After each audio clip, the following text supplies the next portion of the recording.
एक होती है कॉमन सेंस, है ना। टीचर क्लास में आ गया, एक आधे के परिवार में नहीं दी जाती, उस बेचारे को नहीं पता चलती, लेकिन अब ये डेवलप करनी पड़ेगी क्योंकि अब तुम जो हो ना एक बड़े लेवल पे आ गए हो, अब नौकरी की तैयारी कर रहे हो। अब अगर परवरिश में जो कमी रह भी गई थी, कॉमन सेंस नहीं डेवलप हो पाई एक आधे की, तो वो डेवलप करनी पड़ेगी, उसके बिना चलेगा नहीं।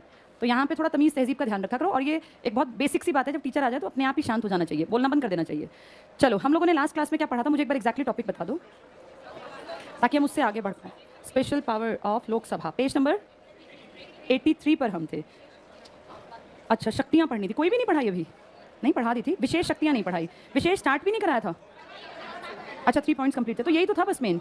ठीक है, वहाँ भी होगा, मैंने समझाया नहीं है। पेज 84 पे आ जाओ, संसद के काम और शक्तियाँ। चलो, इसमें संसद के कामों की शुरुआत करते हैं पढ़ने के लिए।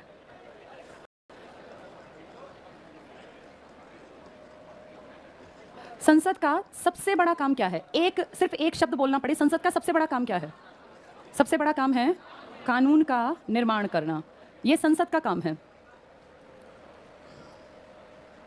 संसद का सबसे बड़ा काम क्या बताया? कानून का निर्माण करना।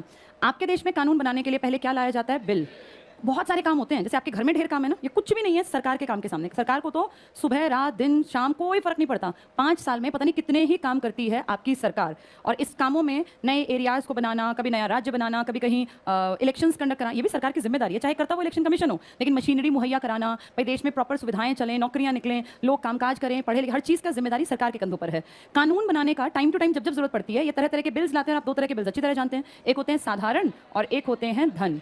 आपके देश में जितना भी कामकाज है, कोई नया स्टेट बनाना है, कोई स्टेट हटाना है, कोई नया यूटी बनाना है, ये सब काम भी आपकी संसद ही करती है। आपके देश के कॉन्स्टिट्यूशन के आर्टिकल नंबर 1, 2, 3 और 4, जैसे आप कहते हैं संविधान का पहला भाग, संविधान का पहला पार्ट, जिसमें 4 आर्टिकल्स आते हैं, इनमें देश से जुड़ी बातें हैं। पहले में देश और राज्य की जानकारी, दूसरे में बताया कि अगर हम किसी बाहर की प्रॉपर्टी, बाहर से मतलब आपके देश से अलग प्रॉपर्टी पे अपना अधिकार कर लेते हैं किसी कारण से, तो वो कैसे इंडिया का हिस्सा बनेगा, इंडिया का अंग बनेगा, अगर आप बाहर से किसी भाग को इंडिया में इंक्लूड करते हैं, या इंडिया के किसी भाग जितना ऑलरेडी आपके पास है आप इसमें और ज्यादा डिवीजन करते हैं। मान लीजिए आप जैसे आंध्र प्रदेश से आपने तेलंगाना बनाया, ऐसे कल को आप कोई और 2 स्टेट बनाना चाहें तो इसके ऊपर कानून लिखे हैं। 4 में लिखा है 2-3 कैसे काम करेंगे, इनके लिए अमेंडमेंट होगा कि नहीं होगा, इसमें देश की जानकारी। तो इस तरह की सारी बातें संसद देखती है। आपके या मेरे चाहने से ऐसा नहीं होगा। देश में सारे बड़े बड़े डिसीजंस लेने का अधिकार किसके हाथ में है? संसद। इस सब के लिए जो पहला टॉपिक लिखा है ना आपका कि संसद की शक्तियों का पहला टॉपिक इसी के बारे में बात करता है। और ये देखो पढ़ते जाओगे सब समझते जाओगे। विधायी शक्तियां, ये सब बेसिक बातें हैं, आप पढ़ोगे समझ में आ जाएंगे, मैं एक्सप्लेन कर दूंगी। पहला पॉइंट देखो, संसद पूरे देश या देश के किसी भाग के लिए कानून बनाती है। बहुत बेसिक सी बात, संसद प्रायः कानूनों को स्वीकृति देने मात्र का काम करती है। संसद का प्रमुख काम राष्ट्रीय हितों को ध्यान में रखते हुए कानूनों का निर्माण करना। इसको टिक कर लो, संसद का प्रमुख काम है कानूनों का निर्माण करना। अब ये कानून बनाने की जरूरत क्यों पड़ती है? क्योंकि किसी भी देश को चलाने के लिए कानून बेसिक नीड है। बोर्ड पे आ जाओ एक बार, सारे देखो, उसके बाद पॉइंट समझ में आएंगे। हम सब लोग जानते हैं हमारा देश चलता है एक बुक के अकॉर्डिंग। कौन सी बुक के अकॉर्डिंग? संविधान। ये आपके रिटन डॉक्यूमेंट्स हैं, आपके लिखित दस्तावेज हैं। इसमें लिखा है अलग अलग भाग, 22 भाग थे इसके, इसमें 12 शेड्यूल्स थी और 395 इसके आर्टिकल्स। भाग का मतलब यूनिट मान लो, आर्टिकल्स का मतलब इसकी एक्सरसाइज मान लो। तो जिसमें आर्टिकल्स अलग अलग 395 टोटल आर्टिकल्स, या जिसको आप कहते हैं ये हमारे अनुच्छेद है। और जो ये 12 लिखे हैं ना मैंने, ये इन दोनों से अलग, ये इसका पार्ट है। मान लो भाग 1, भाग 2, भाग 3, तो इनमें आर्टिकल्स हैं। भाग 1 में 1 से 4, इसमें 5 से 11, इसमें 12 से 35, ऐसे फिर 36 से 51, 52 से 151, इस तरह से अलग अलग भाग में अलग अलग आर्टिकल्स हैं। टोटल 22 में कितने आर्टिकल सेट कर दिया आपने? 395। सबसे बड़ा भाग अगर देखें जिसमें पूरी व्यवस्था लिखी है वो भाग 5 है। तो हर एक भाग में कुछ कुछ आर्टिकल्स हैं। ये इन दोनों से अलग पार्ट, अलग जगह है, ये पीछे की तरफ लिखी है और इसमें सारी वही बातें रिपीट है लेकिन शेड्यूल्स के फॉर्म में। इसमें से एक अनुसूची है जिसका नंबर है 7, टोटल 12 है ना, 7। इसमें आपके देश में पावर्स का, शक्तियों का बंटवारा या डिस्ट्रीब्यूशन ऑफ पावर है। ये आपके देश में कौन सी पावर है? तो आपके देश में ऐसे बहुत सारे टॉपिक हैं जिनके आपकी देश की सरकार, या जिसको आप कहते हैं केंद्र सरकार, या जिसको आप कहते हैं ये हमारी यूनियन गवर्नमेंट है जिसमें आज मोदी जी बैठे हैं, ये डिसीजन लेती है। आपके जितने डिफेंस से जुड़े मुद्दे हैं, इंडिया पड़ोस में लड़ाई झगड़ा करेगा नहीं करेगा, परमाणु हथियार बनाए ना बनाए, भाई हम क्या करें देश के डिफेंस के लिए, हम जनगणना कराएं ना कराएं, इंडिया के लिए बड़े कम्युनिकेशन में कौन से नियम बनाएं, पैसे की वैल्यू कैसे क्या रहेगी, नोट नए चलेंगे नहीं चलेंगे, ये सारे मुद्दे आपका केंद्र संभालता है। लेकिन केंद्र बहुत सारे मुद्दों में आजादी देता है आपके स्टेट को, वो आपकी स्टेट गवर्नमेंट बनाती है इसके ऊपर। जैसे इसने बनाया ना, ऐसे स्टेट गवर्नमेंट जिन नियमों पे काम करती है, जिन बातों पे, वो स्टेट लिस्ट में लिखी हैं। और इस लिस्ट में लिखा है हर राज्य में पंचायत होगी, पंचायत की सारी जिम्मेदारी उस राज्य की है, इसलिए पंचायत में देश बीच में नहीं आता, ये आपके राज्य की जिम्मेदारी। किसी भी स्टेट की जो पुलिस है ये देश नहीं देखेगा आपको पुलिस की भर्ती करनी है, पेपर लेना है नहीं लेना, कितनी हाइट, कितने मिनट में कितनी रेस, कितनी लॉन्ग जंप, हाई जंप, कितना क्या कुछ करेंगे, सब आपका स्टेट देखेगा। तो आपने ऐसे बंटवारा कर रखा है। आपने से मतलब है संविधान लिखने वालों ने, तो उन्होंने कुछ चीजें केंद्र को सौंप दी और कुछ चीजें किसको दे दी? स्टेट को। और फिर कहा कुछ चीजें साझे की हैं जिसपे तुम दोनों काम कर सकते हो, उस लिस्ट को नाम दे दिया कॉन्करेंट लिस्ट। कॉन्करेंट लिस्ट जिसमें कि कितने टॉपिक्स हैं बताना, कितने विषय सब बताया हुआ था स्टार्टिंग में, तुम्हें नहीं याद? कोई नहीं, 99 थे। 100 हैं, काम 99 पर करते हैं। इसमें कितने हैं? 61 और इसमें कितने हैं? 52। ठीक है, उन्हीं के ऊपर है अगले पैराग्राफ। देखो जरा, पेज 84 पर सेकंड पैराग्राफ पढ़ेंगे। संसद भारत के संपूर्ण राज्य क्षेत्र या उसे किसी भाग के लिए उन विषयों पर कानून बना सकती है जो संघ सूची में शामिल हो। टिक कर लो, यूनियन लिस्ट में लिखी बातों पर संसद कानून बनाती है। यूनियन लिस्ट में कितनी बातें लिखी हैं, कितने सब्जेक्ट? 100। लिख लो यहाँ 100। इसमें पैसे भी आते हैं, तभी नोट बदल दिए थे मोदी जी ने।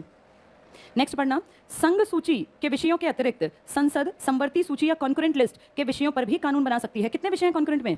52। लिख लो 52। तो 100 तो देश के, 52 साझे के। कुछ चीज़ें ऐसी थी, ना वो यूनियन गवर्नमेंट को मिली, ना वो स्टेट गवर्नमेंट को, ना साझे में। जैसे कंप्यूटर, इंटरनेट, अगर कोई चीज़ आपका फ़ायदा पहुंचाती है तो 100% है कि उसके कुछ ना कुछ बैड इफेक्ट्स भी होंगे। इंटरनेट के बहुत फ़ायदे हैं, बहुत ज़्यादा, लेकिन इंटरनेट के साथ लोगों ने क्राइम को भी तो जोड़ दिया ना। तुमने साइबर क्राइम का नाम तो सुना ही हुआ है। तो इंटरनेट पे कानून बनाने की जरूरत पड़ेगी या नहीं पड़ेगी? पड़ेगी ना। जहाँ साइंस आपको फ़ायदा पहुँचाता है, पढ़ा नहीं था विज्ञान, एक जहाँ फ़ायदा है वहीं नुकसान भी है, अभिशाप भी है, ऐसा पढ़ते थे ना। जहाँ क्राइम है वहाँ क्या बनाना पड़ेगा? लॉ। और लॉ बनाने के लिए आपके देश में कौन सी संस्था है? संसद। इसीलिए कुछ टॉपिक जो ना केंद्र के पास थे, पहले थे ही नहीं, वो इंडिया में नहीं थे, ना राज्य के पास ना साझे में, उन टॉपिक्स के लिए एक स्पेशल खाली जगह छोड़ दी और कह दिया ये अवशिष्ट शक्तियां हैं। इंग्लिश में कह दिया ये रेजिड्यूअल पावर्स हैं, यानी ये बची खुची हैं, जो जो आती जाएं लिखते जाना। और फिर इस पे कानून कौन बनाएगा? तो कह दिया जो भी केंद्र में बैठा होगा वो इसके ऊपर कानून बनाएगा। इंटरनेट से बढ़िया कोई एग्जाम्पल नहीं है जो तुम याद रख पाओ। इंटरनेट पे काम ना देश की किसी संविधान में लिखा, तब था ही नहीं इंटरनेट। नेहरू अंबेडकर को नहीं पता था इंटरनेट कोई चीज आने वाली है। ये तो 1995 के बाद कंप्यूटर ने स्पीड पकड़ी और आज कंप्यूटर बेसिक नीड में आ गया। हर फोन में आप इंटरनेट ही तो चला रहे हो। ज्ञान का सबसे बड़ा ताकत जो है वो इंटरनेट के कारण है। वर्ल्ड लेवल पे सारी चीजें जुड़ गई। आप एक सेकंड नहीं लगाते, गूगल पे कुछ भी सर्च कर सकते हो। आप नेविगेशन से कहां गाड़ी में पहुंच सकते हो। ये सब 95 के बाद हुआ। तो जहां चीजें अच्छी हैं वहां साथ साथ बुराई भी चलती है। क्रिमिनल्स हैं और ये सब चीजें हैं। ऑनलाइन देखा कितने फ्रॉड बैंक्स में और इन सब में। तो इनके लिए नियम बनाने पड़ते हैं। अब नियम कौन बनाएगा? तो ये तो किसी का काम ही नहीं था, ना केंद्र सूची में था, ना राज्य में, ना साझे की में। फिर क्या कहा? जो ऐसी बातें हैं जो कहीं नहीं लिखी वो रेजिडुअल पावर्स हैं और उनके ऊपर काम कौन करेगा? केंद्र। तो आज मोदी जी की सरकार बनाएगी रेजिडुअल पावर, जिसमें सारे सब्जेक्ट आएंगे नए नए भी। हमें क्या पता 10 साल बाद क्या कुछ आएगा? आएगा रेजिडुअल में। ये अंडरलाइन कर लो। तो अवशिष्ट शक्तियां, विधायी शक्तियों पर भी कानून बनाने की शक्ति संसद को प्राप्त है। यहां लिख लो इंटरनेट, कंप्यूटर एक्सेट्रा। इसी में जहां ये लिखा था ना अवशिष्ट विधायी शक्तियां, यहीं लिख लो कंप्यूटर, इंटरनेट एक्सेट्रा। ये इंपॉर्टेंट पॉइंट है, पूछते हैं इंटरनेट संबंधी शक्ति किसके हाथ में है? केंद्र सरकार, राज्य सरकार, समवर्ती सूची या कुछ भी कह देंगे संसद। तो क्या कहोगे? ये केंद्र सरकार, जिसमें संसद का एक पार्ट है केंद्र। नेक्स्ट करना, अनुच्छेद 3 क्या कहता है? 2 या 2 से अधिक राज्यों को मिलाकर नए राज्य का निर्माण करना है। वर्तमान राज्यों के क्षेत्रों और सीमाओं या नामों में परिवर्तन करना है। इसके कानून की शक्ति भी किसको प्राप्त है? संसद। जैसे असम ने अपना नाम क्या कर लिया? असम का नाम क्या है? असोम। बंगाल का नाम क्या है? अब बंगाल। पहले इसका नाम क्या था? पश्चिम बंगाल। बहुत सालों से कोशिश कर रहे थे भाई हमें पश्चिम मत बोलो। पश्चिम तब बोलो तो तुम्हारे पास पूर्वी बंगाल हो। पूर्वी बंगाल कहाँ है? हमारे देश में है ही नहीं। पूर्वी बंगाल क्या बन गया? बांग्लादेश। तो हमारे नाम के आगे ये क्यों जोड़ते हो पश्चिमी? क्योंकि तुम्हारे पास पूर्वी नहीं है। ये बहुत दिनों से कोशिश में थे और फाइनली इसका नाम क्या हो गया? बंगाल। ममता बनर्जी ने बहुत ज्यादा कोशिश की, अब नहीं, आज से कई सालों पहले। इनका कहना था कि जब भी कभी बोलने का नंबर आता है तो ABCD से, भाई ए वाले स्टेट पहले बोलेगा उनका सीएम, जब कहीं मीटिंग्स होती है, फिर B, फिर C, W तो सबसे लास्ट में आएगा ना भाई। W क्या बचा ही क्या है? कोई स्टेट ही नहीं बचता। तो इनका कहना था कि हम हमेशा ही लास्ट में हमें नंबर मिलता है और हर चीज में पीछे रह जाते हैं, जबकि हमारा असली नाम क्या है? बंगाल। हमारे यहाँ पे पश्चिम बिना बात आजादी से पहले आप लगा के बैठे थे, अब इन्होंने अपना नाम बंगाल करा लिया। अब ये स्टार्टिंग के बोलने वालों में आ जाती हैं। तो बंगाल, पश्चिम बंगाल का नाम। ये बहुत दिनों से चिट्ठियां लिख रही थी लगातार दिल्ली संसद भवन। किसी भी राज्य को अगर अपना नाम बदलवाना है ना तो बहुत बड़ी एक लंबा प्रोसेस है। सबसे पहले उस राज्य को अपने राज्य की विधानसभा जहां MLA बैठते हैं यहां से एक लेटर पारित कराना पड़ता है कि भाई हम अपना नाम इससे बदल के ये करवाना चाहते हैं। ये बदलवाना भी, ये लेटर साइन कराना भी एक बड़ी दिक्कत है। यहां से निकलेगा फिर ये आपकी संसद में जाएगा। संसद के 3 पार्ट हैं, Lok Sabha plus Rajya Sabha plus president. यहां भी अगर हाँ कहेंगे, यहां भी हाँ कहेंगे, तब ये साइन करेगा और तब जाके इस राज्य का नाम बदलेगा। ये एक लंबा प्रोसेस है और इसमें 10 साल, 15 साल, 8 साल, 5 साल कम से कम लग जाते हैं। उसी सीरीज में मैंने आपको बता दिया, असम ने अपना नाम क्या करा लिया? अब असोम। और पश्चिम बंगाल ने क्या करा लिया? बंगाल। और उसी इसमें अगर आगे बढ़ जाएं तो अब उड़ीसा का नाम क्या है? अब उड़ीसा का है अब ओडिशा। उड़ीसा नहीं है। ये सब नाम बदले हैं। नाम बदलना एक लंबा प्रोसेस है। आर्टिकल 3 उसी की बात कर रहा है। ये टिक कर लो, आर्टिकल 3। तो कानून बनाने की शक्ति संसद के पास है। नेक्स्ट पढ़ना, विधेयकों को तैयार करने का वास्तविक काम तो किसी मंत्री के निर्देशन में नौकरशाही करती है। मैंने आपको 2 तरह के हेड बताए थे इंडिया चलाने के लिए, एक परमानेंट और एक टेम्परेरी। टेम्परेरी कौन था? 5 साल के लिए कौन आते हैं? मंत्री। और परमानेंट कौन था? अपनी जॉब कौन करते हैं? IAS रैंक के अधिकारी। ये आपको बहुत अच्छी तरह पता है कि काम असली में कौन करता है? IAS। इसी को ब्यूरोक्रेसी या हिंदी में नौकरशाही कहते हैं। नाम से लग रहा है नौकर, लेकिन शाही वो दिखाता है रॉयल। तो ये ब्यूरोक्रेट्स हैं, IAS रैंक के अधिकारी। असली काम ये लोग करते हैं, लेकिन नाम किसका चलता है? मंत्री का। अगला पॉइंट उसी की बात कर रहा है, पढ़ो और समझो। अनुच्छेद 3 के अनुसार दो ये तो हो गया। इससे अगला, विधेयकों को तैयार करने का वास्तविक काम तो किसी मंत्री के निर्देशन में नौकरशाही करती है। डबल टिक कर लो, नौकरशाही। इंग्लिश में पढ़ लो, the actual work of preparing the bills is done by the bureaucracy under the direction of a minister. बस दिखावटी मिनिस्टर है, असली काम कौन कर रहे हैं? आईएएस। नेक्स्ट टिक कर लेना, विधेयक का उद्देश्य और संसद में उसे प्रस्तुत करने का समय मंत्रिमंडल तय करता है। मंत्रिमंडल बताएगा इस दिन पेश करेंगे, लेकिन वो कागज लिखने पढ़ने का सारा काम किसने कर दिया? आईएएस अफसर ने। नेक्स्ट टिक करना, कोई भी महत्वपूर्ण विधेयक बिना मंत्रिमंडल की स्वीकृति के संसद में पेश नहीं किया जाता। यानी ऐसा नहीं है कि मेरा मन कर रहा है मैं मंत्री हूं आज मैं बिल पेश करूं, नहीं, मुझे पहले वो बैठ के डिस्कस करना पड़ेगा। सीओएम क्या होती है? सीओएम काउंसिल ऑफ मिनिस्टर्स, जिसका मुखिया कौन है और कौन आते हैं इसमें? पीएम प्लस कैबिनेट प्लस राज्य मंत्री प्लस उप मंत्री, डिप्यूटी मिनिस्टर्स, उप मंत्री, ये सब मिलके क्या कहलाते हैं? Council of ministers. इन सब में से सबसे इंपॉर्टेंट ये दोनों हैं, इन दोनों को कहते हैं ये मंत्रिमंडल है। मंडल छोटी चीज होती है, परिषद बड़ी चीज होती है। सारों को मिलाओगे तो क्या कहोगे? परिषद। अजीब बात है, ये सब अनपढ़ भी हो सकते हैं, पढ़े लिखे भी हो सकते हैं, मना नहीं है, लेकिन ये काम नहीं करते। असली काम करते हैं इनके नीचे सचिव, जिनको आप कहते हैं ये सेक्रेटरीज हैं। किस रैंक के अफसर हैं ये? आईएएस। लेकिन ना तो इनको मंत्री परिषद का अंग माना गया और ना ही मंत्रिमंडल का, इनका कहीं नाम नहीं लिया गया। नेक्स्ट पॉइंट देखो, तो बिना कोई भी महत्वपूर्ण विधेयक बिना मंत्रिमंडल की स्वीकृति के संसद में पेश नहीं किया जाता। संसद के अन्य निजी सदस्य भी कोई विधेयक प्रस्तुत कर सकते हैं, पर बिना सरकार के समर्थन के ऐसे विधेयकों का पास होना संभव नहीं है। नेक्स्ट पॉइंट है 356। क्या तुमने 356 सुना है? अच्छा, देखो बोर्ड पर, जिसने सुना है बहुत अच्छी बात है, नहीं सुना कोई बात नहीं। आर्टिकल 356 एक खास नाम से जाना जाता है, जिसको कहते हैं राष्ट्रपति शासन या प्रेसिडेंट्स रूल, राष्ट्रपति शासन। अब इसको ध्यान से समझना, राष्ट्रपति टॉपिक जब आएगा तो डिटेल में दोबारा नहीं बताऊंगी, आज सुन लो, वहां सिर्फ इसको बुक से पढ़ेंगे। राष्ट्रपति शासन कब लगता है? अगर आपके देश में कोई भी स्टेट, यूटी में नहीं लगाना पड़ता, कोई भी स्टेट ये कह दे वहां का राज्यपाल, स्टेट का हेड कौन होता है? राज्यपाल, जिसको आप इंग्लिश में कहते हैं गवर्नर।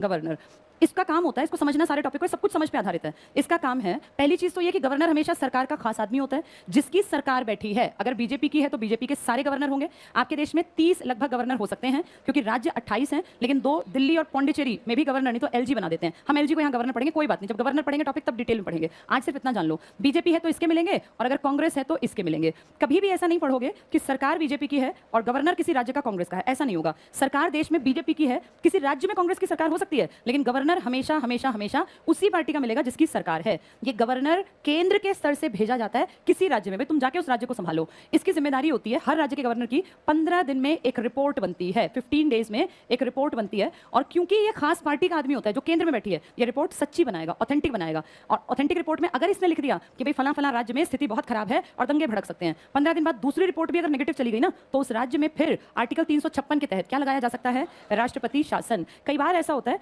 कई बार क्या, राज्य में अगर सीएम की बात करूं, सीएम तो 100% देखना उसी राज्य से बनेगा जिसकी पैठ होगी अपने इलाके में। किसी भी राज्य में सीएम ऐसा नहीं बनता, आदमी दिल्ली का और राज्यपाल, ये राज्य बन गया, ये सीएम बन गया केरल का, केरल का सीएम केरल का आदमी बनेगा, लेकिन दिल्ली का आदमी राज्यपाल बन सकता है केरल में, क्योंकि राज्यपाल किससे प्रभावित होता है? केंद्र में किसकी सरकार है। राज्य में जो मुखिया है वो सीएम है, एक मुखिया राज्य का है राज्यपाल। ये 2 तरह के हेड होते हैं हर स्टेट में। सीएम रियल में हेड है, जिसको जनता ने बनाया, ये वास्तविक शासक है और इसी की चलती है। लेकिन किताब ने कह रखा है संवैधानिक, संवैधानिक यानी कॉन्स्टिट्यूशनल हेड कौन है हमारा? राज्यपाल या गवर्नर। कॉन्स्टिट्यूशन ने कहा ये आपका मुखिया है, लेकिन असली पावर कौन यूज करता है? सीएम।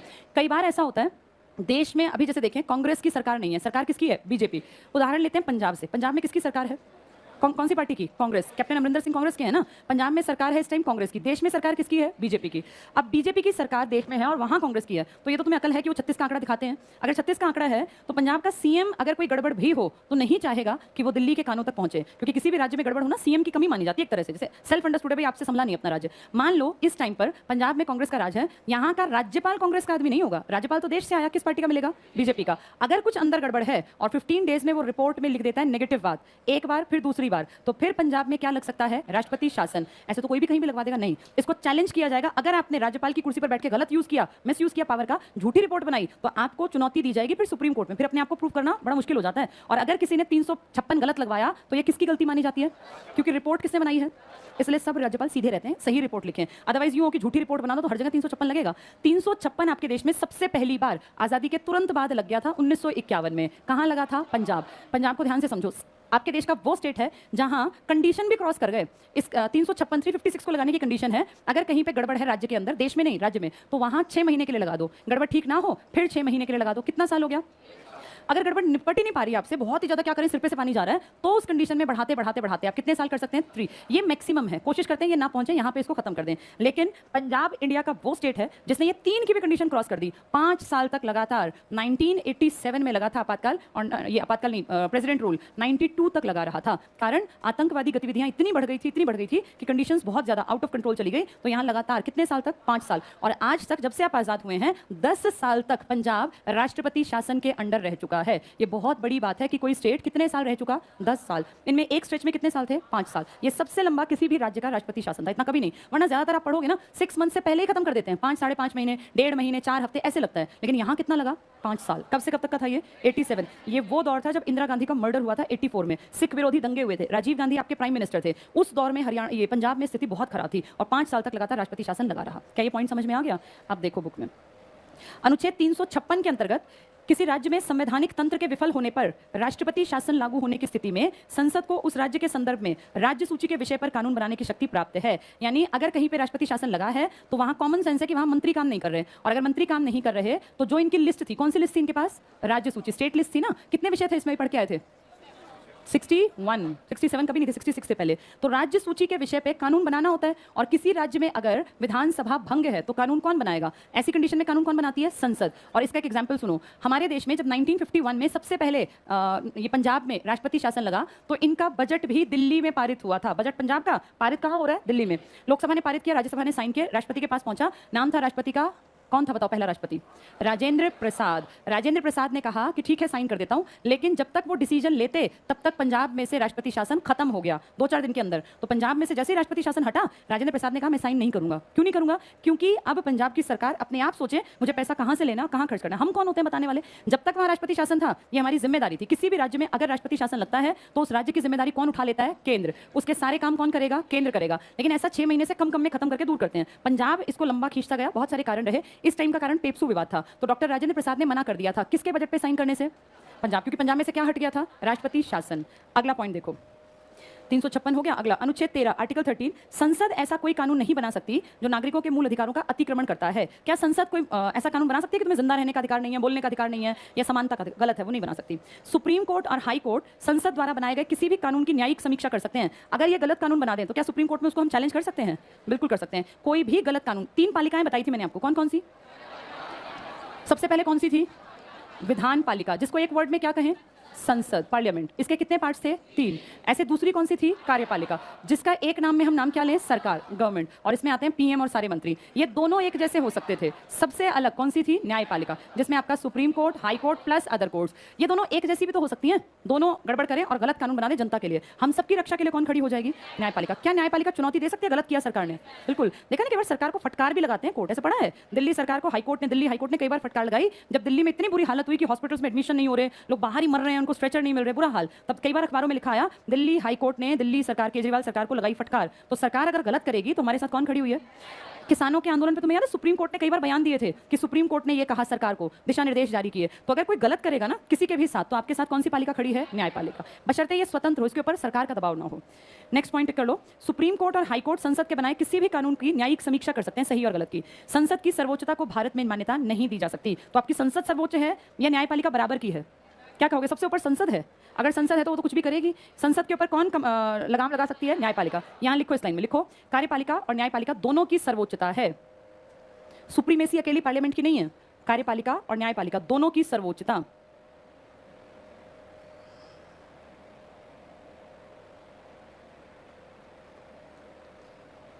ठीक है, इसके बाद अब ये तुम्हें थोड़ा सा कम समझ में आएगा, कार्यपालिका संबंधी शक्तियां, ये तो आ जाएगा। कार्यपालिका संबंधी शक्तियां, कार्यपालिका कौन है? सरकार। सरकार काम करेगी तो गलतियां भी तो करेगी ना। गलती किससे होती है? जो बैठा रहता है काम करता है। तो काम कौन करेगी आपके देश में? सरकार। अब सरकार काम करेगी तो काम के ऊपर तो गलतियां होंगी, और गलतियां होंगी तो उसको क्या सुननी पड़ेगी? आलोचना। पॉजिटिव भी बोलेंगे लोग और नेगेटिव भी। इसको बोलते हैं समालोचना, सम आलोचना या समालोचना। इंडिया में एक आदत है, हम आलोचना ही करते हैं, हम समालोचना कम करते हैं। हम बुराई सीधी देखते हैं, अच्छाई कम करते हैं। सरकार कोई भी हो, हमें कोई फर्क नहीं पड़ता, लेकिन सरकार जब काम करेगी तो उसके काम की अच्छाई और बुराई दोनों सामने आएंगी। और जब ये सामने आएंगे तो आप और मैं नहीं है बोलने वाले। कौन होते हैं बोलने वाले? विपक्ष, या कह लो विपक्षी दल। विपक्षी दल क्या सरकार से प्रश्न पूछ सकता है? प्रश्न भी दो तरह के, मौखिक और लिखित। पहले बताना पड़ता है भैया हमें इस बारे में इस मंत्री से ये पूछना है। मंत्री तैयार रहता है और मंत्री प्रश्न के दो तरह से जवाब देता है, या तो मौखिक देगा या लिखित। अब तुम खुद समझ जाओ कि 15 दिन पहले अगर इसको पता चल गया तो मौखिक ये खुद बोलेगा या आईएएस के लिखे हुए बोलेगा। कॉमन सेंस है। और लिखित का सारा आंकड़ा किसने तैयार किया होगा? आईएएस, क्योंकि हर डिपार्टमेंट का एक सचिव होता है पर्सनल। जैसे वित्त मंत्री है, वित्त मंत्री हो सकता है ऐसा कभी बन जाए जिसको कि वित्त का ज्ञान ही ना हो, नॉलेज ही ना हो, लेकिन उससे फर्क नहीं पड़ता क्योंकि आपके पास एक बहुत तगड़ा क्या बना रखा होगा? वित्त सचिव। ये आदमी वो होगा जिसको फाइनेंसेस, लेन देन, पैसा, बैंक, रिजर्व बैंक और सब चीजों के बारे में ज्ञान हो। तो ऐसा आदमी सारे प्रश्नों के उत्तर देगा। उसको तो खड़े होकर बस पढ़ना होता है। जो मंत्री पढ़ रहे होते हैं ना नीचे देख देख के, ये सिर्फ पढ़ने का काम करते हैं। वो सारा लिखा, सारे आंकड़े और क्या कुछ करना है वो सब दिमाग दौड़ा रखा होता है किसी भी सचिव ने, चाहे पर्यावरण सचिव हो, वित्त सचिव हो, विदेश सचिव हो, रेल सचिव हो। हर डिपार्टमेंट जितना तुमने सुना उन सबका सचिव। और सचिव हमेशा कौन बनते हैं? आईएएस। तो आप इनसे प्रश्न तुरंत में नहीं पूछते कि जी खड़े हो अभी बताओ। वैसे डेमोक्रेसी में होना ये चाहिए कि तुरंत प्रश्न। ये कहते हैं हमने ऐसा भी कर रखा है। इन्होंने जब इनकी कार्यवाही स्टार्ट होती है, मैंने आप लोगों को सत्र बताए थे, सेशन, कुछ याद है? अभी कौन सा सत्र चल रहा है? कितने सत्र हैं आपके देश में? पहला बजट सत्र, फिर मॉनसून और फिर शीतकालीन। बजट सत्र तो खत्म हो गया। कब से कब तक था? फरवरी से मई, सबसे लंबा सत्र था। मॉनसून अब चल रहा है जुलाई और अगस्त में, और ये नवंबर और दिसंबर। ये हार्डली 20-22 दिन का, सबसे छोटा 22 डेज, 22 डेज, इससे ज्यादा नहीं खींचते। ये सबसे लंबा है बजट सत्र। बीच का ब्रेक भी इसी में आता है, सैंडविच ब्रेक। और जो अभी चल रहा है वो कौन सा चल रहा है? मॉनसून सत्र। सत्र में ही तो क्वेश्चन पूछे जाते हैं। मान लो हम ही सत्र हैं, हम यहाँ पे तुम सब बैठे हो, मैं यहाँ मान लो कि अध्यक्ष, एक तरफ कांग्रेस वाले, एक तरफ बीजेपी वाले। बीजेपी वालों से क्वेश्चन पूछ सकते हैं, कांग्रेस वाले भी और बाकी भी। बेशक आज आपके देश में कोई विपक्षी नहीं है, लेकिन हम ये जानते हैं कि कोई भी सांसद सरकार से प्रश्न पूछ सकता है। सरकार को कटघरे में के और प्रश्न, चाहे वो रेल से जुड़ा हो, स्वास्थ्य से जुड़ा हो, या पैसे से, बैंक से, किसी भी डिपार्टमेंट से, किससे क्वेश्चन किया जा सकता है और सरकार को जवाब देना पड़ता है, क्योंकि ये चुनी हुई सरकार है। आपकी जिम्मेदारी है लोगों के प्रश्न आप तक पहुंचाना, विपक्षियों की जिम्मेदारी, और जवाब देना आपकी। कई बार क्या होता है, सरकार के खिलाफ भी विपक्षी हो जाते हैं इकट्ठे और सरकार को हटाने की भी कोशिश करते हैं। या सरकार ने कुछ गलत किया तो सरकार के खिलाफ क्या लेकर आते हैं? निंदा प्रस्ताव। उसमें फिर सरकार की निंदा करेंगे। कभी कभी जो कार्यवाही चल रही है ना, तो उसको कार्य रोको प्रस्ताव लाते हैं, कहते हैं सारा काम रोको, पहले इस पे बात करेंगे। ऐसे ही कई बार इन चीजों के लिए स्थगन प्रस्ताव ले आते हैं, इस काम को रोक दो। तो ये अलग अलग तरह के मोशंस होते हैं जिसमें कभी ये सरकार की निंदा करते हैं, कभी काम रोको, और अगर बहुत ही बड़ी बात हो तो ये सरकार के खिलाफ अविश्वास प्रस्ताव भी ले आते हैं। नो कॉन्फिडेंस मोशन, अविश्वास प्रस्ताव, ये सिर्फ और सिर्फ लोकसभा में लाया जाता है। और अगर किसी सरकार के खिलाफ अविश्वास प्रस्ताव पारित हो गया तो वो सरकार ठीक है, अच्छी, हमें कोई मतलब नहीं, वो इस्तीफा देगी। आपके देश में अविश्वास प्रस्ताव से हटने वाला पहला पीएम था विश्वनाथ प्रताप सिंह, जिसने कि मंडल कमीशन की रिपोर्ट, जिसने कौन सा आरक्षण बढ़ा दिया था? ओबीसी का। ये पहला पीएम था 1990 में जिसके खिलाफ उस टाइम की संसद में अविश्वास प्रस्ताव, नो कॉन्फिडेंस मोशन लाया गया। ये कोई भी कभी भी कह देता है, लेकिन ऐसे कहने से बात नहीं बनती। अभी पीछे कांग्रेस के ये राहुल गांधी ने ये कह दिया कि हम सरकार के खिलाफ नो कॉन्फिडेंस लाएंगे। कैसे लाओगे नो कॉन्फिडेंस? पता कब लाया जाता है? जब आपको मिनिमम सीट्स कितना था, वो जादुई आंकड़ा याद है? जादुई आंकड़ा, टोटल सीट कितनी थी? 543। इनमें से कितनी मिल जाए? अब आपको चिंता नहीं है, आप 100% क्या बना लेंगे? सरकार। लेकिन अगर किसी पार्टी को 100 मिली, दूसरी को 80 मिली, फिर तीसरी को 80 मिली, फिर किसी को 40, तो इनमें से कोई सरकार नहीं बनाएगा। ये क्या करेंगे? इकट्ठे होंगे, गठबंधन करेंगे। भाई हम तीनों मिल जाएं तो हम कितने हो गए? 260। हम इनको और मिला लें, ऐसे ही फिर मान लो किसी और को मिला लिया, कंडीशन पूरी करके अब हमारी सरकार बन गई, बना ली सरकार। ये लालच करेंगे, ये सोचेगा सरकार में बेशक 100 वाला हावी है, लेकिन मैं भी कम नहीं हूँ, मेरे 4 मंत्री बना, नहीं तो मैं अपना जो बहुमत है इसको वापस ले लूंगा। ये एक गठबंधन की सरकार हमेशा ऐसी होती है, नहीं तो लूटना कि मेरा हिस्सा, इस टाइप की। कई बार क्या होता है, मान लीजिए कोई और था विपक्ष में, इन सबको लालच देगा कि यार तुम कितने बेवकूफ हो, देखो तुम्हें बेवकूफ बना रहा है ये, खुद बढ़िया बढ़िया पोस्ट ले ली और तुम्हें बकवास पोस्ट दे दी, और तुम्हें काम करो हम सब मिलके, मेरे पास भी तो मान लो ये दूसरी टक्कर का कोई 90 वाला था, इन सब ने इसका हाथ पकड़ लिया, सरकार इसकी बन गई, ये पीछे रह गया 90 वाला। अब 90 वाला दिमाग दौड़ाएगा, इन सबको मैं जोड़ लूं तो मेरी भी सरकार बन जाए, 2-4 मैं और कहीं से अरेंज कर लूं। इस तरह से विपक्षी रातों रात इन सबको पट्टी पढ़ा के अपने पक्ष में भी कर सकता है। ये बहुत नॉर्मल कहानी है। और तुम देखते हो ना, कई बार ऐसा होता है अमित शाह जी जहां जाते हैं वहां सुबह उठ के अखबार में आता है कि फला फला बड़ा आदमी भी उस पार्टी में शामिल हो गया, पढ़ते हैं ना हम लोग। तो ये कोई बहुत बड़ी बात नहीं है। ऐसा करके अंदर ही अंदर, और विपक्षी सामने ना दिखाएं कि हमने इनको खरीद लिया या कुछ भी हुआ या हमारे फेवर में है, कह देंगे हमें इन पे विश्वास नहीं है कि ये बहुमत में है, ये अल्पमत में आ गई सरकार, और इनके खिलाफ कुछ इस तरह के बड़ा सबूत मिल गया, अविश्वास प्रस्ताव पेश कर दिया।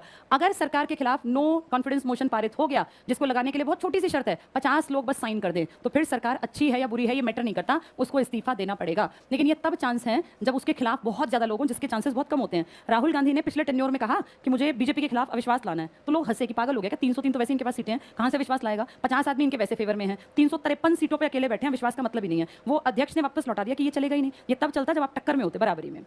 देखो जरा क्या कह रहे हैं ये, कार्यपालिका संबंधी शक्तियां। इसमें सीधे पहला पॉइंट तो पढ़ लो बस, कार्यपालिका अर्थात प्रधानमंत्री और मंत्री परिषद, टिक कर लो। कार्यपालिका मतलब सरकार होती है, लिख लो बेशक, सरकार, प्रधानमंत्री और मंत्री परिषद।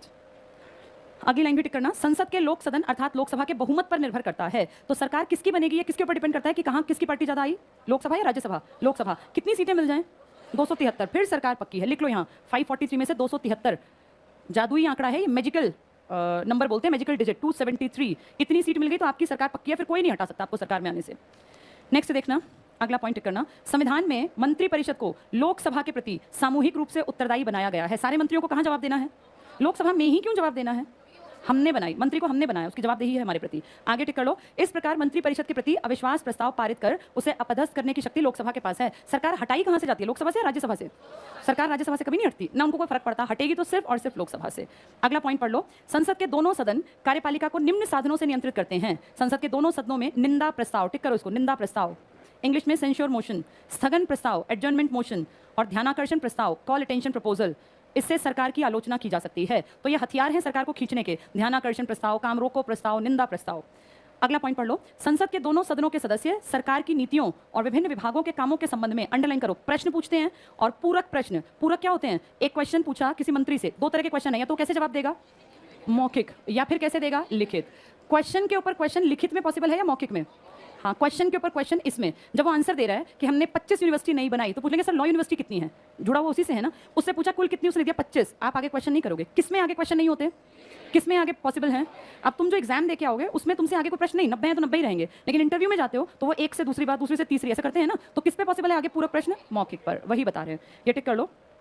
प्रश्न और पूरक प्रश्न के माध्यम से सूचनाएं प्राप्त कर सकते हैं, सरकार की आलोचना कर सकते हैं। आलोचना क्यों करनी पड़ती है? क्योंकि सरकार काम करेगी तो उसमें कमियां भी होंगी। नेक्स्ट पेज पे आ जाओ, वित्तीय काम। वित्तीय का मतलब क्या होता है? कौन से काम? पैसे वाले। अब सब लोग सामने बोर्ड पे एक बार इसको समझना, फिर पढ़ेंगे। आपके देश में सारा खेल पैसे का है, और पैसा मतलब कौन सा विधेयक? धन विधेयक। सिर्फ कहाँ पेश होगा? हाँ, केवल लोकसभा। सिर्फ कौन पेश करेगा? केवल मंत्री, यानी विपक्षी तो पेश नहीं कर सकते। और इसको किससे पूछ के पेश किया जाएगा? राष्ट्रपति से पूछकर, तो पहले परमिशन ली जाएगी राष्ट्रपति की, ठीक है। धन विधेयक। अब धन विधेयक का काम क्या है? धन विधेयक मान लीजिए बजट है, बजट से बढ़िया कुछ भी नहीं है। बजट में दो चीजें होती हैं, कहाँ से पैसा आएगा और कहाँ पैसा जाएगा। आने का रास्ता और जाने का रास्ता। आने का रास्ता है टैक्स से आ जाएगा, फाइन से आ जाएगा, कुछ विदेशों से उधार ले लेंगे, कुछ सरकार के इतने बड़े सेक्टर्स चल रहे हैं, भाई ये रोडवेज हैं, ये रेल है, इनसे पैसा आता तो होगा ही। तो सरकार कहती है यहाँ से हमारी कमाई। भाई हम एक एग्जाम्पल दे रही हूँ छोटा सा, मान लीजिए 100 करोड़, बहुत छोटा है, अरबों रुपये होते हैं, लेकिन 100 करोड़ कहाँ से आएंगे? तो 20 करोड़ हमने उधार से ले लिए, 10 करोड़ का हमारा ट्रांसपोर्टेशन रेलवे से आ गया, 5 करोड़ हमारी बड़ी बड़ी PSUs इन्होंने दे दिया। इस तरह से करके टोटल पैसा कहाँ जाएगा? तो वो पहले से प्लान होता है, 2021-22 का पैसा 10 करोड़ यहाँ जाएंगे, 20 करोड़ यहाँ, 30 करोड़ यहाँ, ऐसे करके बजट। ये आने वाले साल का होता है, आगामी होता है बजट, पिछले साल का कोई नहीं देखता। अब इस बजट में जब पैसा दिया जाएगा, मान लीजिए एजुकेशन के लिए 10 करोड़, मछली पालन कृषि के लिए 5 करोड़, तो वो करोड़ों रुपए जब दिए जाते हैं ना, तो उनमें गड़बड़ भी होती होगी, भ्रष्टाचार होगा। इन सब पे लगाम कसने के लिए कमेटी बना दी जाती है। एक कमेटी का नाम है PAC, पब्लिक अकाउंट कमेटी। सिर्फ सुनना भी। एक है कोपू, कोपू है कमेटी ऑन पब्लिक अंडरटेकिंग, सब कुछ लिखा हुआ है, सिर्फ समझना, समझे बिना बात नहीं बनेगी। एक है एस्टीमेट कमेटी, इन सब का जोड़ पैसे के साथ है, इसलिए धन विधेयक के साथ जोड़ के बता रही हूँ। सबसे पहले लिखा PAC, इसको इंग्लिश में क्या कहेंगे? पब्लिक अकाउंट कमेटी, और हिंदी में कहेंगे लोक अकाउंट क्या होता है? जो लोक लेखा समिति। इसको PAC कमेटी को, PAC याद करना हिंदी टफ लगेगा क्योंकि उसका शॉर्टकट नहीं है। PAC कमेटी पता क्या करती है? सारे देश में पैसा कैसे कैसे यूज हुआ, ठीक हुआ, गलत हुआ, उसकी एक रिपोर्ट बनती है। हमारे देश में एक डिपार्टमेंट है जिसका यही काम है, सरकारी है, वो ऑडिट करता है। किसी भी सरकारी संस्था में पैसा खर्च होता है, स्कूल का एग्जाम्पल ले लो, सरकारी स्कूल, इसमें करोड़ों रुपए एक छोटे से स्कूल में लग जाते हैं, क्योंकि टीचर्स की सैलरी, अगर 20 टीचर है ना किसी स्कूल में, तो एक टीचर की सैलरी आप देखना मिनिमम 50,000 रुपए है। मैं दिल्ली को अगर एग्जाम्पल लूँ, हरियाणा में मेरे ख्याल 40+ है, वहाँ 50+ है। 50,000 से लेके 1.5, 2 लाख रुपए तक टीचर्स कमाते हैं। 20 टीचर्स इसमें आ गए, फिर वहाँ सफाई करने वाले होंगे, वहाँ आया होगी, खाना बांटने वाले होंगे, कुछ PN होंगे, कुछ स्वीपर्स होंगे, नॉन टेक्निकल स्टाफ होगा। कोई बड़ी बात नहीं, कई करोड़ रुपए एक स्कूल में खर्चे में आ जाते हैं। अब इस स्कूल में कभी बच्चों को विज्ञान मेले में लेके गए तो बस करनी पड़ी, कभी कोई यहाँ को बड़ा ऑर्गेनाइज किया मेला तो पैसा खर्च हुआ, भाई रिफ्रेशमेंट है, आने जाने का खर्चा है। इन सब में पैसा गड़बड़ भी तो किया जा सकता है ना। भ्रष्टाचार बड़ी आसान सी चीज़ है, इसीलिए हर सरकारी डिपार्टमेंट का क्या करवा दिया जाता है? जब ऑडिट अधिकारी आते हैं ना, मेरे खुद के स्कूल में भी आए थे, तो आप मानोगे नहीं, ऐसा लगता है कि प्राइवेट संस्थान है ये, सरकार जैसा लगता ही नहीं। एक एक कागज की एक एक रिपोर्ट, हर चीज़ मांगते हैं ये। पॉइंट 75 पैसे की भी गड़बड़ पकड़ लेते हैं, तो इसलिए बहुत सोच समझ के काम करना पड़ता है। और सरकारी एक कहावत है, सरकारी डिपार्टमेंट जब जाओगे कि निकलने को तो हाथ ही निकल जाए और फंसे तो फिर पूंछ फंस जाए, कि सारा पैसा गबन करके पता नहीं चला, लेकिन आपने कहीं 25 पैसे की गड़बड़ कर दी, वो पकड़ा गया। एक बार हमारे स्कूल में कैसा हुआ था, टीचर मैटरनिटी लीव पे थी, उनका बेटा हुआ था, छुट्टियां थी 6 महीने की, तो क्लर्क ने क्या किया, हर महीने जैसी पे स्लिप बनती थी सैलरी एज इट इज बना के दे दी, बनती भी ऐसी है, लेकिन एक वो मिलता है पैसा जिसमें कि आवाजाही का पैसा, ट्रांसपोर्टेशन का कुछ अलाउंस मिलता है। मान लीजिए 4,000 रुपए है, आने जाने का किराया सरकार देती है वो। अब वो 4,000 काटने भूल गया, 6 महीने के 4,4 करके कितने हो गए? 24,000। कभी कई साल बाद जब वो टीचर वहां से छोड़ के भी चली गई, मतलब ट्रांसफर हो गई कहीं और, तो ऑडिटिंग हुई, उन्होंने कहा पिछले 7 साल का रिकॉर्ड ले आओ, तो उसमें निकाला अच्छा मैटरनिटी लीव वाली टीचर की 6 महीने की 24,000, सरकार के 24,000 25,000 और आपने गलत कर रखे हैं। सोचो उस पर फिर कितना टैक्स वैक्स लगा के मतलब एक जंजाल बना देते हैं। 25 पैसे भी इधर से उधर पकड़े गए अगर तो फिर फंस गए, फिर बहुत दिक्कत आती है, पता नहीं कहाँ कहाँ अर्जी डालनी पड़ती है। क्योंकि सरकार को एक आदमी नहीं है कि आप ले जाके लो जी 25,000 आपके लिए थे। सरकार का पैसा जितना निकालना मुश्किल है उतना फिर डलवाने में भी दिक्कत। भाई किस किस से लिखवाना पड़ेगा, कितना डलवाना है, कहाँ पैसे किस अकाउंट में, क्योंकि अलग अलग डिपार्टमेंट्स होते हैं। ट्रांसपोर्टेशन का पैसा कहाँ जाएगा। कहने का ये मतलब है सरकार की हर चीज़ की क्या की जाती है, ऑडिट। हर चीज़ का ऑडिट, चाहे वो सरकारी खर्चे हो। सरकारी खर्चों का भी ऑडिट होता है, लेकिन उसको तुम्हें और मुझे बताते नहीं, हमें पता नहीं चलता। अब ये स्कूल की घटना मुझे पता चली क्योंकि मैंने देखी, मैंने तुम्हें बता दिया। 25 पैसे पे बात अटक सकती है, 25 पैसा कुछ भी नहीं होता। सरकार की ऑडिटिंग जो करता है, जो रिपोर्ट बनाता है, उस आदमी को एक खास पद पे बिठाया गया है और उस आदमी का काम ही है सरकार के खर्चे लिखना। ठीक गलत सारे खर्चे लिख के, भाई 10 करोड़ यहाँ खर्च किए, 100 करोड़ यहाँ, 1000 करोड़ यहाँ, सब खर्चे लिख के ये राष्ट्रपति को दे देगा रिपोर्ट। सर ये इस साल की इस सरकार की रिपोर्ट है। अब राष्ट्रपति इतना पढ़ा लिखा हो ना हो, उसको पता चले ना चले, वो इस रिपोर्ट को रखेगा संसद में और कहेगा संसद भवन में लीजिए ये रिपोर्ट है सरकार के इस साल के खर्चे की। अब संसद सारी तो 500-700 लोग हैं, तो कहेंगे भाई इसका काम करेगी पीएसी, पब्लिक अकाउंट कमेटी। इसका नाम पब्लिक अकाउंट क्यों रखा, क्योंकि जो सरकार ने पैसा खर्च किया वो सरकार का, आपका और मेरा दिया हुआ पैसा था, तो नाम क्या रखा गया, public account committee, PAC committee, PAC बोल देते हैं इसको। अब संसद ने सारी ने नहीं, सिर्फ इस पीएसी को ये रिपोर्ट दे दी और इस रिपोर्ट में खास बात ये है कि इस रिपोर्ट को जब पूरा एनालाइज करेंगे सही गलत को, इस कमेटी का मुखिया विपक्षी दल का आदमी होगा। यानी सरकार के खर्चों पे नजर सरकार, एक आदमी ने रखी, रिपोर्ट बनाई, राष्ट्रपति को दी, राष्ट्रपति ने संसद में पीएसी, पीएसी का मुखिया हमेशा कौन होगा, विपक्षी दल का। यानी आज पीएसी का मुखिया कांग्रेस का आदमी होगा। तो अब अगर उसको लगता है सरकार ने गलत किया तो उसको बिल्कुल हक है, वो टोकेगा। देखो जी सरकार ने 10 करोड़ लगने थे, 50 करोड़ लगा दिए, लेकिन ये ऐसा करते नहीं है। क्यों नहीं करते ये, क्योंकि आज पीएसी इनकी है, कल पीएसी उनकी भी तो होगी। ये तो भैया आज तेरा दिन कल मेरा दिन आएगा, वो वाला काम है। बनाई बहुत अच्छी है कमेटी, लेकिन एक्जैक्टली इसकी रिपोर्ट उतनी बाहर नहीं आती, ये अंदर ही अंदर रहती है। हाँ पीएसी देखती जरूर है कि सरकार क्या कर रही है क्या नहीं, अच्छी बात है, और कम से कम इतना सरकार के ऊपर थोड़ा सा, चाहे किसी की भी सरकार हो, भय होना जरूरी है। अगला नाम क्या लिखा है, कोपू बोलते हैं इसको। कोपू मतलब कमेटी ऑन किस पे, पब्लिक अंडरटेकिंग्स। पब्लिक भी तुम और मैं ही हैं, ये सब हमारा काम करती हैं, अंडरटेकिंग्स। इसका मतलब है जो बड़ी बड़ी पीएसयूज नहीं होती, पीएसयू पता है, जैसे ओएनजीसी, महारत्न टाइप की कंपनी, सेल भेल, जिसमें सरकार का पैसा लगा है, जिसमें बहुत बड़े बड़े लेवल पे लोग काम करें, सरकारी नौकरियां हैं वो। ये इंडियन ऑयल भी तो पीएसयू है। इस तरह की सारी चीजों में पैसा खर्च होता होगा। अब ये करोड़ों रुपए से बनती है, करोड़ों की लागत आती है चलाने में, कितना बचा कहाँ गया, इन सबके लिए एक कमेटी बनाई गई। क्या नाम दिया गया, कोपू। कोपू पब्लिक अंडरटेकिंग, सरकारी जितने उपक्रम है, ये तो सरकार का ध्यान रख रही थी ना पैसे का, ये सरकारी उपक्रम जितनी सरकारी चीजें चल रही हैं, बड़ी बड़ी इंडस्ट्रीज, फैक्ट्रीज जिसमें सरकार का पैसा है, उसका रिपोर्ट बनाती है। वो सरकार के खर्चे की रिपोर्ट बनाती है, ये बड़ी बड़ी अंडरटेकिंग्स, भाई कितना पैसा कहाँ बचा कहाँ गया, इसके ऊपर दोनों आपसे जुड़ी हैं। एस्टीमेट कमेटी क्या होती है, एस्टीमेट को बोलते हैं प्राकथन समिति। प्राकथन इसका मतलब है जब आपका बजट आएगा तो बजट का एक एस्टीमेट लगाना पड़ता है। भाई एग्जैक्टली तो नहीं होता ना, 14 करोड़ 705, देखिए ऐसे आंकड़े लिखे होते हैं, तो एक एस्टीमेट होता है मोटा मोटा, भाई इतने करोड़ इस सेक्टर को दे दो, इतने करोड़ इसको। कौन बताती है ये सब, एस्टीमेट कमेटी। तो ये बजट के ऊपर काम करती है, ये पब्लिक अंडरटेकिंग्स बड़ी बड़ी सरकारी संस्थानों के ऊपर काम करती है, और ये आपके सरकार के खर्चे की रिपोर्ट को ध्यान में रख के उस पर काम करती है। किसमें विपक्ष का नेता लीडर होता है, पीएससी में। क्या ये तीनों कमेटी समझ में आ गई, जल्दी से देखें पेज 85 पर देखो, वित्तीय काम। संघ का वित्त संसद के नियंत्रण में है, पैसा किसके हाथ में है, संसद, और संसद में किसके हाथ में है, लोकसभा, संसद में लोकसभा। अगला पॉइंट करो, संसद की अनुमति के बिना कोई कर नहीं लगाया जा सकता। तुम्हारे ऊपर जितने टैक्स हैं ये सब संसद से परमिशन से। केंद्रीय बजट संसद के लोक सदन यानी लोकसभा में प्रस्तुत किया जाता है। बजट कैसा विधेयक है, धन विधेयक, लिख लो यहाँ, धन विधेयक। धन सिर्फ लोकसभा में ही जा सकता है।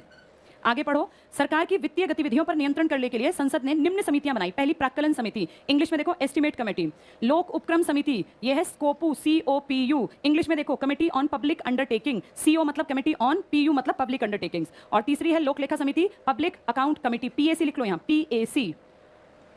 अब एक बार 93 पेज निकालो, 93 सेम बातें हैं 93 पेज पर, आज ही समझ में आ जाएंगे, फिर आसान दिखेंगे।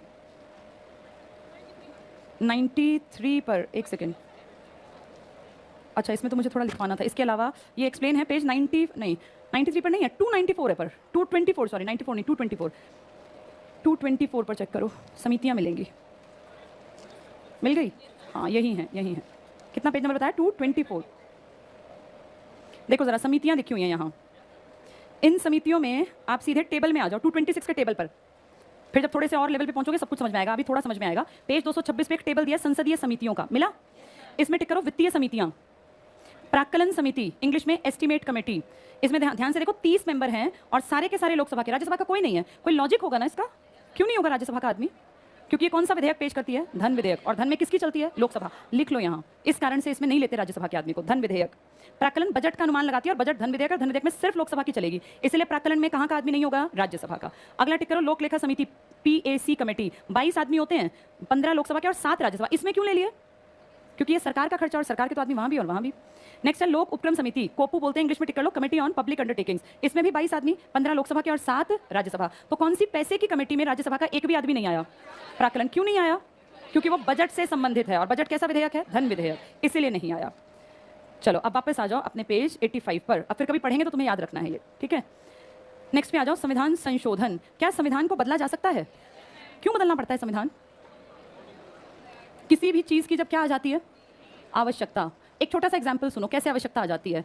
आपका देश जब आजाद हुआ, जब ये संविधान लिखा गया, तो पितृसत्तात्मक समाज था, है आज भी, लेकिन अब बेटियों को बराबर का हक मिलता है। पता है ना हम लोगों को बात? प्रॉपर्टी की बात कर रही हूँ मैं। हमारे इंडिया में आज भी कोई लड़की प्रॉपर्टी में हिस्सा जताती नहीं है, और इसको आज भी हम थोड़ा बुरा मानते हैं। आम घरों में किसी की बेटी अगर अपना हक मांगे तो गलत लगता है पेरेंट्स को, और यहाँ तक भी होता है कि भाई आगे फिर जो है ये चीज़ें नेगेटिव तरह से देखी जाती हैं। लेकिन आपके संविधान ने कह रखा है कि प्रॉपर्टी में दोनों का राइट बराबर है। जरूरत क्यों पड़ी ऐसी? क्योंकि पहले ना हर घर में कई कई बच्चे थे, भाई मामा चाचा बुआ इकट्ठे परिवार थे, तो एक का बेटा अगर नहीं है तो दूसरे का बेटा संपत्ति का मालिक बनेगा। अब कल्चर आ गया सिंगल चाइल्ड का। बहुत घरों में तो ऐसा है कि एक बेटी बेटी है, उनके पास बेटा ही नहीं है, तो ऐसी कंडीशन में राइट टू प्रॉपर्टी, बेटी को बराबरी का अधिकार देने की बात जरूरत उठने लगी। इसीलिए 1970s आते आते बेटियों को प्रॉपर्टी के राइट में हक मिलने की डिमांड बढ़ती ही चली गई, और फिर फाइनली क्या कह दिया कि हाँ इसको कानून के तहत कर दो। आज भी आप देखो लड़कियां जो हैं जब प्रॉपर्टी बढ़ती है तो साइन होते हैं ना कि हमें अपनी मर्जी से प्रॉपर्टी नहीं चाहिए। और अब तो नया ट्रेंड भी आ गया कई घरों में कि प्रॉपर्टी जब इस तरह से बटे तो उसमें कुछ बुआ कोई इस तरह के जो हमारे रिलेशन में है उनको कुछ पैसे दे दिए जाते हैं कि भाई उनका कुछ हक तो था ही प्रॉपर्टी में, प्रॉपर्टी उन्होंने मर्जी से नाम कर दी लेकिन कुछ हक उनका माना जाता है। ये राइट टू प्रॉपर्टी की आज क्या पड़ गई थी? क्योंकि कई घरों में बेटे थे ही नहीं। आवश्यकता से नए कानून बनते हैं, और कानून बनाने का हक किसको है आपके देश में? संसद को। तो लोकसभा और राज्यसभा और कौन मिलकर? राष्ट्रपति, प्रेसिडेंट ऑफ इंडिया, ये आपके कानून बना देते हैं। इन्हीं का हक है, बस आप और मैं चाह के कानून नहीं बनाते। क्या संविधान को बदला जा सकता है? अभी एग्जाम्पल दिया ना, पहले सिर्फ किसका हक था? बेटों का। आज बेटों का भी नहीं है। आज ये राइट टू प्रॉपर्टी कैसा अधिकार बन गया? कैसा अधिकार है? कानूनी। पहले ये कैसा अधिकार था? राइट टू प्रॉपर्टी कैसा अधिकार था? फंडामेंटल। किसी के घर में पैदा हो गए बस उसकी प्रॉपर्टी के तुम मालिक हो। अब ऐसा नहीं है, पेरेंट्स चाहें तो प्रॉपर्टी दें, चाहें तो ना दें, ये लीगल है, उनकी मर्जी है। ये पॉइंट देखो, उसी से जुड़े हुए हैं सारे। संविधान संशोधन की शक्ति, पहला पॉइंट टिक कर लो, आर्टिकल 368, संविधान में संशोधन करने की शक्ति संसद को प्राप्त है। तो कौन अमेंडमेंट कर सकता है? हाँ, कौन सा आर्टिकल है ये? अच्छा, इसको एक बार बोर्ड पे देखो, इसको पेपर में बहुत बार देखते हैं, एग्जाम में आता है। 368, अगर ये 3 का टेबल हो तो इसी में चेंज कर दिया, संशोधन कर दिया, क्या बना दिया? 368, 368। कहाँ से लिया ये? South Africa. बहुत बहुत इंपॉर्टेंट। कौन से भाग में है ये? भाग किस में से लिया गया है ये? अच्छा, तुम्हें भाग तो मैंने कराया नहीं ना, भी डिटेल में नहीं कराया, 20 में से है, पर तुम्हें नहीं समझ में आएगा, भी इतना ही लिख लेंगे। यहाँ लिख लो साउथ अफ्रीका। साउथ अफ्रीका 368 के ऊपर दक्षिण अफ्रीका से लिया। इसमें तीसरे पॉइंट पर आ जाओ सीधे, सेकंड अभी नहीं पता चलेगा। केशवानंद भारती मामला बनाम केरल राज्य, बहुत बड़ा मामला, 1973। ये इतना बड़ा मामला था कि आज तक इससे बड़ी संविधान की पीठ कभी नहीं बनी। क्या नाम है इस आदमी का जिसके खिलाफ, जिसने केस किया है? केशवानंद। केशवानंद भारती विवाद, और इसने एक राज्य पर किया है। फिर ये मामला पहुंचा कौन से कोर्ट में? Supreme court. और यहाँ मुद्दा बन गया मौलिक अधिकारों का। आप सब जानते हैं मौलिक अधिकार पे सीधा रास्ता किसकी तरफ खोल रखा है हमारे लिए? Supreme court. 1973 में ये बात इतनी पेचीदा थी कि 13 जजेस बैठाने पड़े एक बात के ऊपर डिस्कशन के लिए। 13 जजेस आज तक कभी नहीं बैठे, कभी भी। राम मंदिर का विवाद कितना बड़ा था? 5 जजेस की बेंच बनाई थी, सिर्फ 5 की, जबकि देखो कितना बड़ा मुद्दा था ये बाबरी मस्जिद वाला। आज तक इससे बड़ी जजमेंट के लिए इतनी बड़ी बेंच कभी नहीं बनी। 13 जजेस, जिनमें से 6 ऐसे थे, और इनमें से फिर एक इधर आ गया, तो 7-6 का। कितना पेचीदा मामला था। तुम्हें अगर याद हो, आरक्षण के मुद्दे में 11 जजेस की बेंच बनी थी, बताया था मैंने तुम्हें। जब ये कौन सा मंडल कमीशन, इसके खिलाफ जब लड़के सड़कों पर उतरे थे 90 के दशक में, तो चारों तरफ आत्मदाह, आग लगा दी, बिल्डिंग्स जो है उनको आग लगा दी, रेलवे की पटरियां उखाड़ दी। तो सुप्रीम कोर्ट में 11 जजेस की बेंच बनी थी, और इन 11 में से इतना मामला उलझा हुआ था कि 6 और 5 से डिसीजन हुआ। ये 6 एक इधर आया तो मामला उल्टा पड़ जाए। सेम ऐसा डिसीजन केशवानंद भारती मामले में हुआ था, 7 और 6। आज तक इससे बड़ी पीठ नहीं बनी। सबसे बड़ी संवैधानिक पीठ बनाई गई, बेंच बनाई गई 1973 में। इसमें बहुत सारे मामले जो थे उनको क्लियर किया गया, और इसमें कहा गया कि संविधान में चेंज किया जा सकता है, लेकिन मूल संविधान का ढांचा कोई सरकार नहीं बदल सकती। आपको उसमें चेंज नहीं करना। बहुत सारे ऐसे अधिकार जो कि हमारी सरकार खत्म कर सकती थी, वो इसने रोक दिए। क्या कह दिया? किसको नहीं बदलना? ढांचे को। और ढांचा कहता है आप आजाद हैं, आप घूम फिर सकते हैं, आप बात कर सकते हैं, अखबार में अपनी बात लिखवा सकते हैं, हमें काम करने की आजादी। ये सब चीजें शुक्र मनाओ कि ढांचा सेफ रह गया। कौन से सन में जाके हुआ ये? 1973 में। अगला पॉइंट वही है, वरना सारा बदल देते हैं लोग। थर्ड पॉइंट टिक करना, केशवानंद भारती बनाम केरल राज्य, 1973। निर्णय दिया गया संसद मौलिक अधिकारों को चेंज कर सकती है, सीमित कर सकती है, किंतु संविधान के अनुच्छेद 368 से संसद को संविधान के मूल ढांचे को नष्ट करने या मूल ढांचे में परिवर्तन करने का अधिकार प्राप्त नहीं है। यहां लिख लो 13 जजेस, सबसे बड़ी बेंच। आज तक 13 जज कभी नहीं बैठे इकट्ठे, इसमें बैठे थे 13 जज। और उस टाइम कहा गया कि आप मूल ढांचे को नहीं बदलेंगे। तुम्हें खास बात बता दूं, तुम्हारे संविधान की प्रस्तावना में एक शब्द लिखा है समाजवाद। क्या मतलब है उसका? सोशलिस्ट। क्या शब्द लिखा है? समाजवाद, सोशलिस्ट। ये मूल नहीं है, एक शब्द तुम्हारे संविधान में लिखा है धर्मनिरपेक्ष, तो बता दूं ये भी मूल नहीं है। यानी सरकार इनको हटा सकती है कि नहीं हटा सकती? हटा सकती है। सिर्फ आप प्रभु सत्ता संपन्न हैं, आप लोकतंत्र हैं और गणराज्य हैं। आपका ये जो शब्द है ना धर्मनिरपेक्षता, जिसका कि हम ढिंडोरा पीटते हैं, India is a secular state, ये आपके संविधान के आर्टिकल में नहीं लिखा, ये लिखा था आपकी प्रस्तावना में। आर्टिकल आपको आजादी देता है धर्म की, लेकिन आपकी प्रस्तावना में। और जानते हो इस प्रस्तावना को बदला गया था और इसमें 2 शब्द लाए गए। अब कोई तुमसे पूछे कि क्या संविधान के मूल ढांचे में ये शब्द थे, तो तुम क्या कहोगे? नहीं। और जो मूल ढांचा नहीं है, क्या सरकार उसको बदल सकती है? इसका मतलब सरकार इनको जब चाहे बदल सकती है, ना बदले सरकार की मर्जी, लेकिन ये मूल ढांचे का पार्ट नहीं थे, कभी बदले भी जा सकते हैं। चलो बाकी कल पढ़ेंगे।